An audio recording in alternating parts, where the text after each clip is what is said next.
Bitcoin की price खतरनाक क्यों है और क्यों इसकी फंडिंग न्यूट्रल हो गई है। हम शायद शॉर्ट टर्म में मजीद बिटकॉइन अपसाइड देख सकते हैं, जिसकी वजह से शायद रिटेल का मजीद इंटरेस्ट बढ़े ताकि बिटकॉइन अपनी आखिरी रैली की तरफ बढ़ सके। क्योंकि अभी हम किसी भी क्रिप्टो एक्सचेंज ऐप को सबसे ज्यादा डाउनलोड्स या यूज्ड ऐप की कैटेगरी में नहीं देख रहे।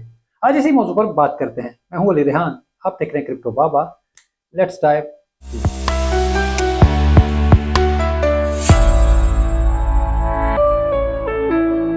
पहली बात जो मैं जरा इससे हटकर करना चाहता हूं, यार ये दिल की बात है। मैंने 100 टोकन के लिए मदद मांगी, फिर वो एवलांचे से बेस पर शिफ्ट हो गया। इस दौरान लोगों ने जब प्राइस नीचे आई तो बहुत ज्यादा नफरत का इजहार किया। यार मैंने हालांकि पहले ही बताया था कि मैंने चंद लोगों से ही मदद मांगी है जो मदद कर सकें, और इस नीयत से करें कि जाया भी हो गया तो कोई बात नहीं, लेकिन लोग पीछे पड़ गए। हालांकि मकसद सिर्फ इतना था कि यार हमारे खित्ते की भी कोई मीम मशहूर हो, क्योंकि कुत्ते और मेंढक हमारी पहचान नहीं है। खैर, to cut the long story short, अब ये दोबारा बेहतर हो रहा है और प्राइस शायद चंद दिनों में 300% बढ़ी है और अब ये बेस चेन पर मौजूद है, यानी इथेरियम पर। तो आप लोगों का जब लॉस पूरा हो तो आप अपने प्रॉफिट लेकर निकल जाएं और मुझ पर मजीद एहसान ना चढ़ाएं, और ना ही कमेंट्स में आकर मुझे वक्कार जका जैसा जाल साधते हैं। सॉरी, मेरे लिए ये काबिल कबूल नहीं। अपने ऑल टाइम हाई पर ये चला जाएगा। जिन लोगों ने इस अरसे में ये बातें लिखी हैं, जब मैं उसे बेहतर बनाने के लिए टर्किश टीम के साथ कोशिश कर रहा था तो उन्होंने बहुत गलत बातें की, जिनसे मुझे दुख पहुंचा है। इसी वजह से मैं यही चाहता हूं कि मैं अब दोबारा ना तो कोई ऐसी मदद मांगूं और ना ही आप मेरी मदद करें। तो मैं उम्मीद करूंगा कि आप अपने पैसे निकाल लेंगे और मुझ पर मजीद एहसान नहीं चढ़ाएंगे। खैर, अब मौजू पर वापस आते हैं। सॉरी अगर मेरे जज्बातीपन से आपको तकलीफ पहुंचे, लेकिन मुझे भी पहुंचती है। खैर, बात करते हैं मौजू की। बिटकॉइन ने मुसलसल $71,000 से ऊपर क्लोजिंग दी है। अब वीकली क्लोजिंग भी ब्रेकआउट कंफर्म कर रहा है और मंथली भी। इसी वजह से बिटकॉइन के फंड या फ्यूचर्स के रेट न्यूट्रल हो गए हैं, यानी ट्रेडर यहां फैसला नहीं कर पा रहे कि क्या करना चाहिए। उनको इंतजार है कि अमेरिकन इलेक्शन हो, ट्रंप जीते और फिर उसके बाद कोई रैली आए। क्योंकि ट्रेडर्स का ख्याल है कि अगर कमाला हैरिस जीती तो फिर शायद फौरी तौर पर रैली नहीं आएगी, बल्कि मार्केट कम से कम इस महीने नेगेटिव रहेगी। अब इसका हकायक से कोई ताल्लुक नहीं है, क्योंकि हार जीत की सूरत में भी जनवरी तक सदर जो बाइडेन ही रहेंगे। लेकिन बहरहाल ट्रेडिंग का अपना एक माइंड सेट होता है। लेकिन यहाँ सबसे अहम बात यह है कि जब भी ये फंडिंग न्यूट्रल होती है तो बिटकॉइन में वॉल्यूम कम हो जाता है, और ऐसे में प्राइस को बढ़ाना या घटाना ज्यादा आसान हो जाता है। इसी वजह से मुझे लगता है कि 5 तारीख तक ये प्राइस मैनिपुलेशन हो सकती है, इलेक्शन तक। और इस केस में मेरा ख्याल है कि बिटकॉइन एक नया ऑल टाइम हाई बनाएगा और शायद हम प्राइस को काफी ऊपर जाता हुआ देखेंगे। अब इस सोच की वजह से अमेरिकन स्पॉट बिटकॉइन ईटीएफ में बहुत ज्यादा तेजी से वॉल्यूम बढ़ रहा है। अगर आप 30 अक्टूबर का डेटा देखें तो आपको पता चलता है कि ब्लैक रॉक की ईटीएफ में $875 मिलियन का इनफ्लो था। $875 मिलियन इनफ्लो।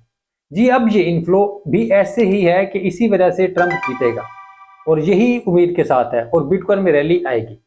अब ये ट्रेंड सिर्फ एक दिन की वजह से नहीं। अगर हम पिछले 13 दिनों का डेटा देखें, जिसका मैं पिछली वीडियोस में भी जिक्र कर रहा था, तो अब तक बिटकॉइन में $4.06 बिलियन का इनफ्लो मौजूद है।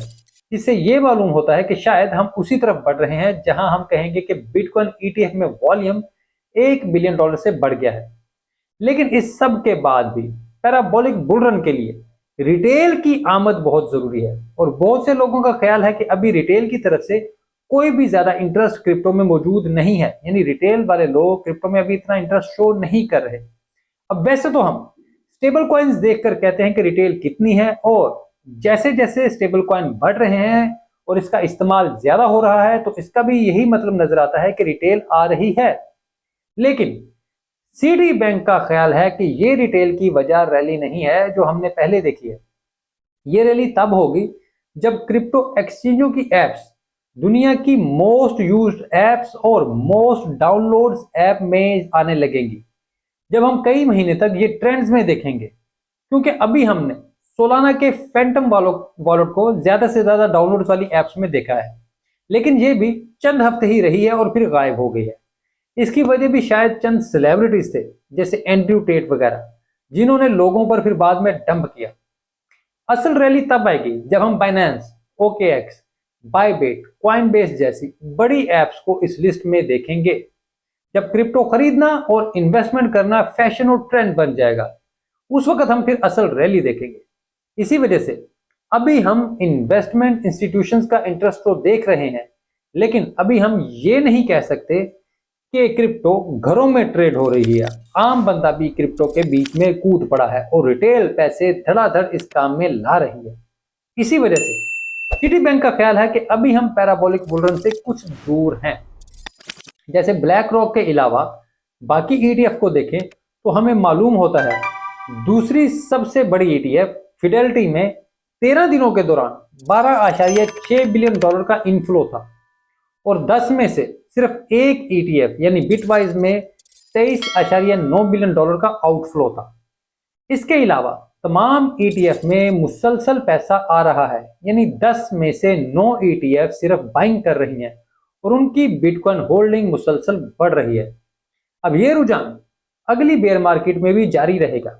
जैसे माइक्रो स्ट्रेटजी $4 अरब रेज कर रही है, उनकी कोशिश है कि ये पैसा 4 साल के दौरान मार्केट से लिया जाए और उससे फिर मजीद बिटकॉइन खरीदे जाए। अब ऐसे ही बहुत से लोग अब 4 साल का माइंडसेट बनाकर बिटकॉइन में आ रहे हैं, शॉर्ट टर्म के लिए नहीं, और वो फिर बेयर मार्केट के लिए भी खुद को तैयार कर रहे हैं। इसी वजह से इस बार हम बिटकॉइन का बॉटम कोई बहुत लंबा चौड़ा नहीं देखेंगे और ये दर्द 1 साल से पहले ही खत्म हो जाएगा। मैं अभी पैराबोलिक बुल रन के लिए बहुत ज्यादा पुरुम्मीद हूं और बेयर मार्केट पर फिर किसी वक्त हम बात करेंगे। तो खैर, ये थी आज की वीडियो। उम्मीद करता हूँ आपको ये वीडियो अच्छी लगी होगी। अगर ऐसे तो वीडियो को लाइक जरूर कीजिएगा, कमेंट में अपनी राय से भी आगाह कीजिएगा और चैनल तक सब्सक्राइब नहीं किया तो बड़ा मेहरबानी छोटा सा क्लिक कर दें, हमारा बड़ा भला हो जाएगा। और याद से एक काम जरूर कर दें कि घंटी बजा दें ताकि जैसे वीडियो अपलोड हो आप तक नोटिफिकेशन आ जाए, क्योंकि मेरी तरफ से वक्त की पाबंदी नहीं हो पाती। और पीछे तो अभी आप लोग कुछ कमेंट्स में भी कर रहे थे, कुछ वैसे भी डायरेक्ट मैसेज करके पूछ रहे थे कि वीडियो नहीं आई, तो भाई बस कुछ मसाइल में घिरा हुआ था, इलेक्ट्रिसिटी फेलियर हुआ था और मैं खुद भी इसलिए से गायब था। तो खैर मसाइल चलते रहते हैं, इसलिए मैं माजूर खा भी रहता हूँ। तो इसलिए कहता हूँ कि सब्सक्राइब कर लिया करें, जैसे ही वीडियो आएगी आपको नोटिफिकेशन आ जाएगा। बाकी मैं एक्स पर मौजूद हूँ, एक्स पर उतना एक्टिव नहीं हूँ जितना पहले कभी होता था। खैर, एक्स भी नए नए कोई ना कोई फीचर लेकर आने की कोशिश करता रहता है, जो चेक करने के लिए एक आध बार वहाँ पर जाना पड़ता है। लेकिन एक्स पर मेरी एक्टिविटी पिछले कुछ दिनों में ज़्यादातर वो अरीना से रिलेटेड थी, तो खैर मैं वहाँ पर वापस खुद को एक्टिव करता हूँ और आप लोगों से रब्ता करता हूँ। बाकी अरीना क्या है उसके ऊपर मेरी वीडियोस मौजूद हैं और जल्द एक बार फिर मैं अरीना के ऊपर डिटेल्स वीडियो बनाऊंगा। हाँ, कुछ दोस्त जो कह रहे हैं कि उनके एक्स अकाउंट की वजह से वो अरीना एक्सेस नहीं कर पा रहे, जिनके एक्स अकाउंट ब्लॉक हो गया, तो उसके लिए आपको एक्स की हेल्प वगैरह से डायरेक्ट एक्स की हेल्प की वेबसाइट जो है वो आप अपने सिस्टम पर ओपन कर लें, उनको ईमेल करें, उस एड्रेस पे अप्रोच करें, उनको बताएं कि भाई मैं असल बंदा हूँ, मेरा अकाउंट है, मेरा अकाउंट किस वजह से ब्लॉक किया, तो वो यकीनन आपको कोई ना कोई रिप्लाई करेंगे। एक्सपोर्ट और एक्सेल आप इसको गूगल पर सर्च करके अपने सिस्टम से उसको जाकर वहाँ पर अपना एड्रेस और ID वगैरह देकर एक्सेस कर सकते हैं। और आपका अगर ID वहाँ पर बहाल होता है तो फिर आप ज़रूर और यकीनन अपना अरीना भी उससे इस्तेमाल कर सकेंगे।